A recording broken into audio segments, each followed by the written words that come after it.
And I'm back. More dot hack. I've learned Saku is a split personality of Bo. Oh dear. Anyway.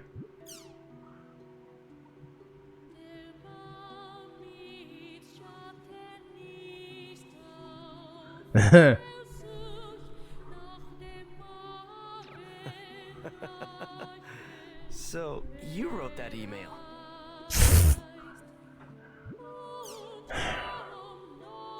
I wonder if you remember meeting me in the Forest of Pain.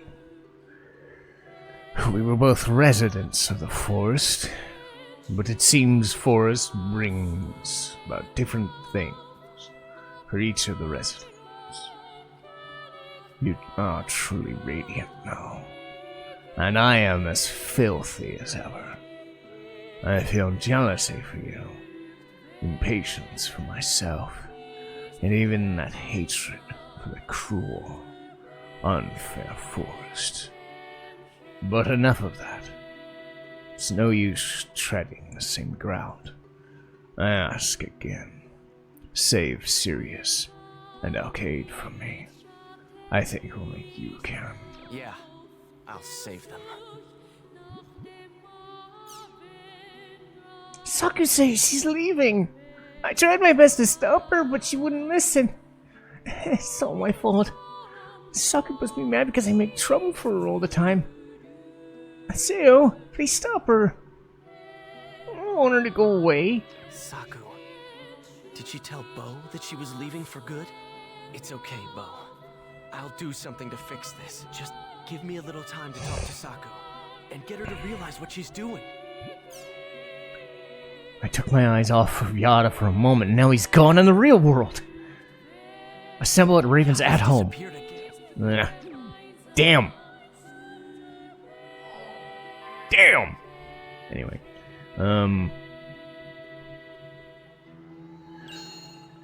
he's disappeared again, has he? Well, fuck. Uh-oh.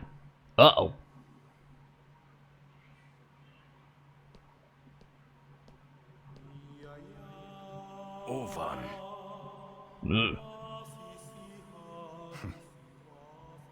You were the one controlling Sakaki, weren't you? Sakaki's limited abilities alone are not enough to topple me from the throne of the GU. Why would you do such a thing?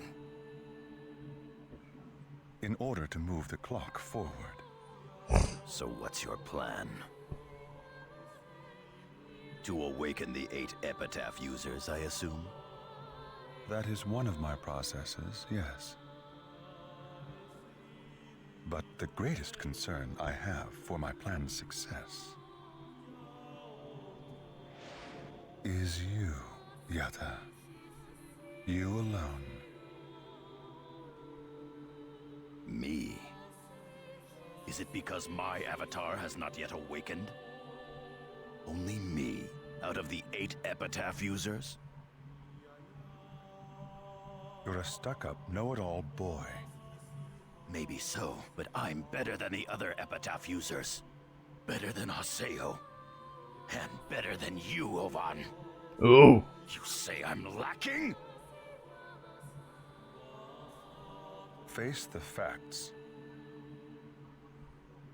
As a dedicated player, I love the world more than anyone. What you loved was aura. Ooh. And this world. I even pained for Ida. These gods from another place that came to this world. But they wouldn't. They wouldn't return my feelings. They loved you, Ovan. Not me.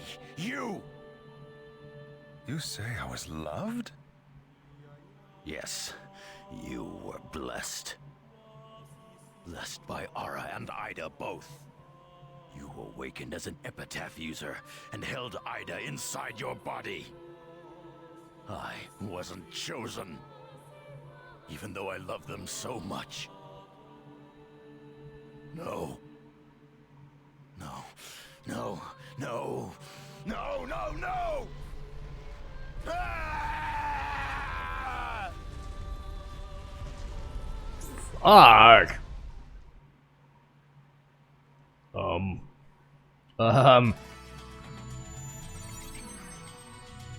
Pie's calling us. Okay. That's different.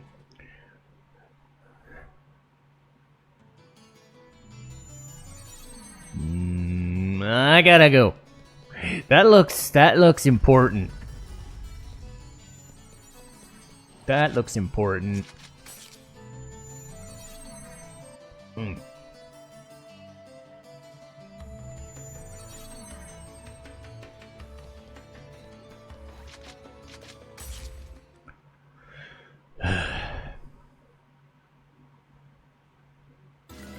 You took back the Serpent of Lore?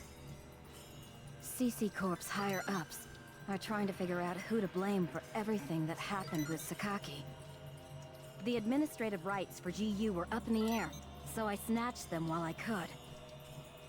I understand. So what about Yata? I think I have a fix on his location. A little more.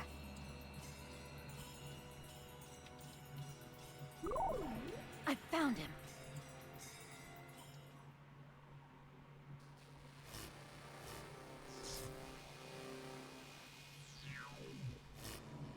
Master Yata!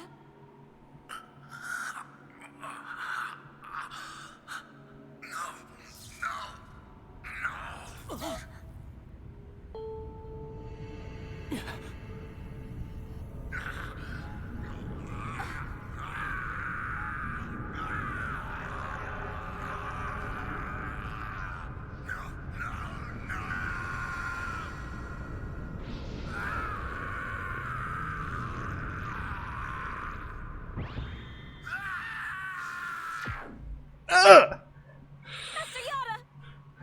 What's that? Could it be that Yata is the final epitaph user? Haseo, come with me! We're going to the deepest room, in the Sigma Ethical Prodigy's Prophecy Dungeon. Sounds like a plan. Yup. It's Sigma Ethical Prodigy's Prophecy. Let's head to where Yata is. Yup. And we're getting right to that boss fight. So this episode is getting me there. And what am I doing? Fucking hell. I'm dumb.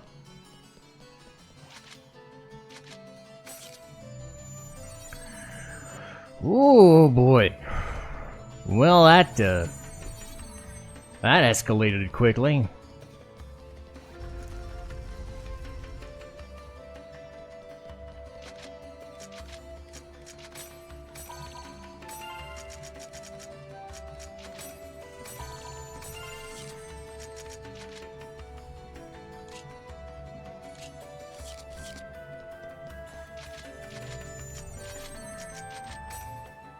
Hmm.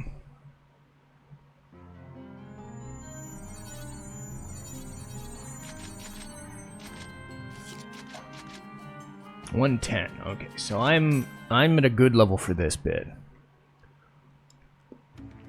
Yata's here in this area. He should be in the depths of the dungeon. Of course he is. Well, might as well talk about Yata while we're doing it. Because it's gonna be a bit. Yata. Former dot hacker. He's known as Wiseman, an information broker. And apparently what his hang-up is that being an information broker and being a member of the dot hackers, which, let's just face it, were the saviors of the original series. He was an integral part of that. I mean, out of the main cast, he was probably like third or fourth out of importance. So yeah, he yeah, fourth or fifth. Now that I think about it, because it's Kite, Black Rose, Balmung, and then I'd say Wiseman is about 4th or 5th. So he has a vested interest in saving the original world. So he's one of the few people, much like Endrance and Haseo to an extent. Damn it. I don't know why I did that. Haseo to an extent who were part of the original world. Obviously there's other characters. Ovan might have been, and it sounds like from context clues he was, because he knew Aura. Because Aura was an ever-present, omnipresent character and god of the original world, and one of the characters in the original Sign anime. But Wiseman being what he is, this person who just has all this information and all this knowledge, and because again, he was mostly played straight. Don't be careless. He was never played as this yearning know-it-all boy that Yata or that Ovan mentions. But at the same time, it is an interesting tack to take when you consider that you're giving this former player power. And if he is thin-skinned, as it is apparently perceived,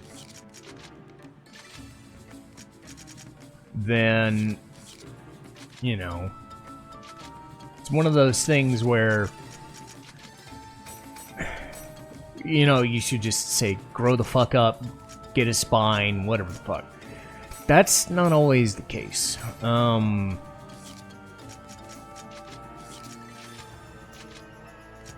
It just seems to me like it's hard for somebody who has power, or at least is on their own, and it sounds to me like Yata is the be-all, end-all. The one who sees the world, acts in the world, administrates the world, that he knows it, sees it, perceives all of it as under his jurisdiction, and it's not easy to have your rights taken away. I suppose, in a way, it's more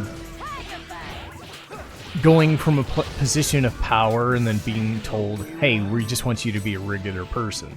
You know, a full-time worker with full-time responsibilities, and now you're just working register or working the door. Poses no problem. I guess that would be a weird conflict of interest, considering all the work that you've done, and it would be an adjustment.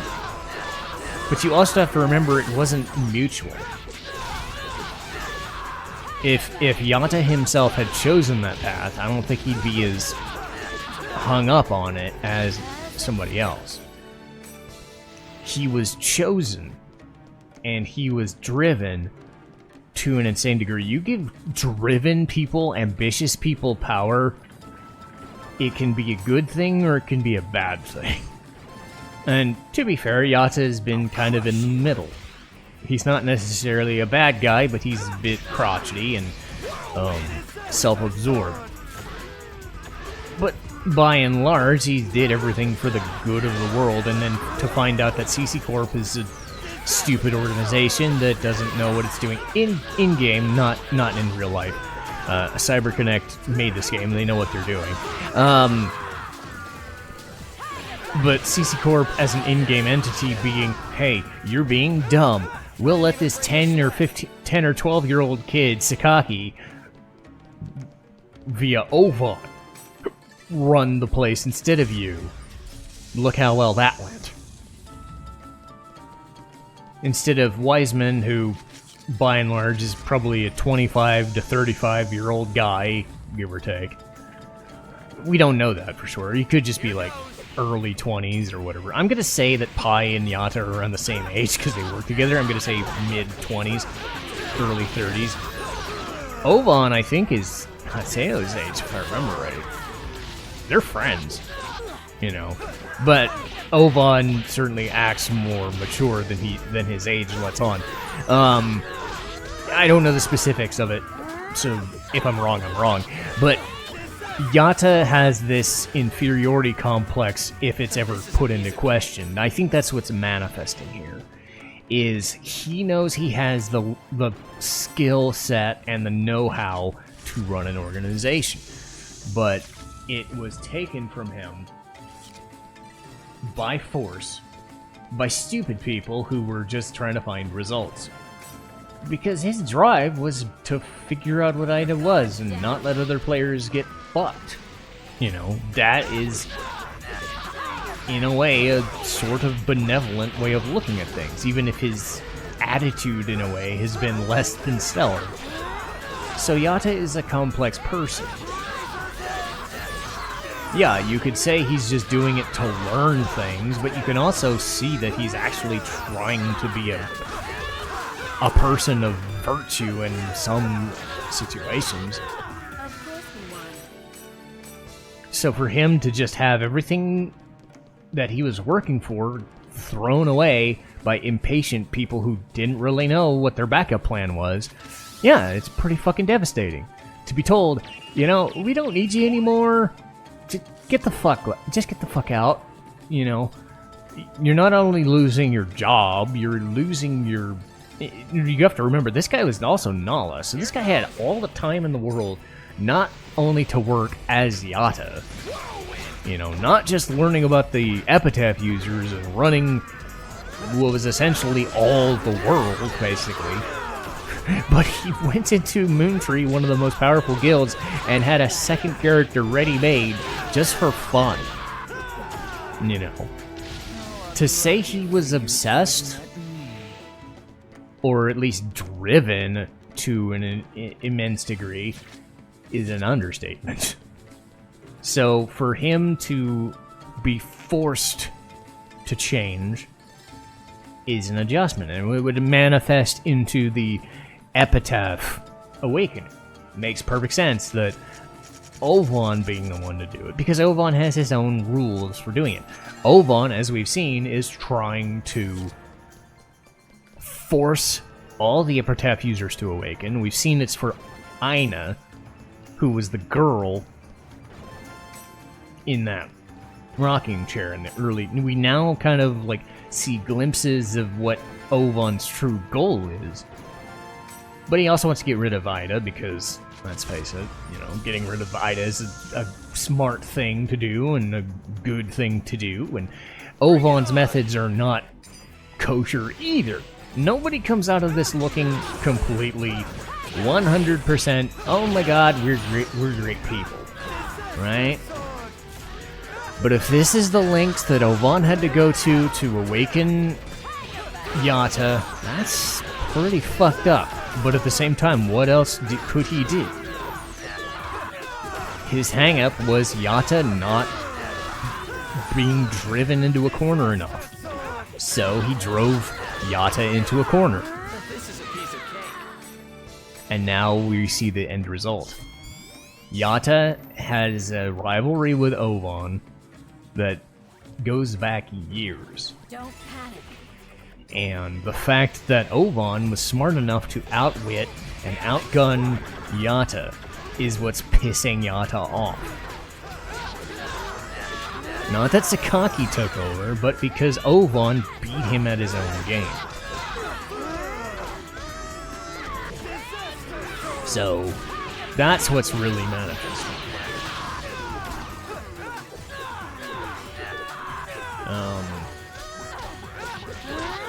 As far as Yata's Epitaph, it's not the hardest fight in the world. It does a bit of... The best way I would describe it is a bit of the same way Innis' fight was, where a lot of, like, movement and kind of messing around with the field, changing where he looks and where he's going, and being in all different locations and attacking. Yata's character in general doesn't really attack, more so as kind of subvert expectations and debuff people. So acting in a bit of a strange way You know, predicting where people's movements are going to be and going in different directions and warping around the field is something Yata would probably do. Seeing where he's going and planning out his move. And also doing, I think it's separate kinds of attacks. You know, predicting separate disasters and having that turn into attacks. Because his epitaph is Fidel the Prophet. So prophesying fate is his whole gimmick. But we'll see that once I open that door. So I'm not doing that. And to be fair, I might have to go into the outer dungeon too. So here's what I'm going to do. I'm not going to stop the video just yet.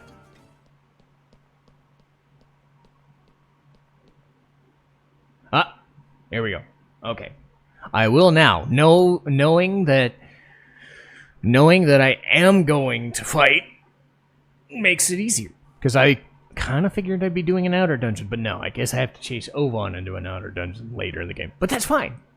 I know what I'm doing next episode. So, we're fighting Yata next time. Should be fun.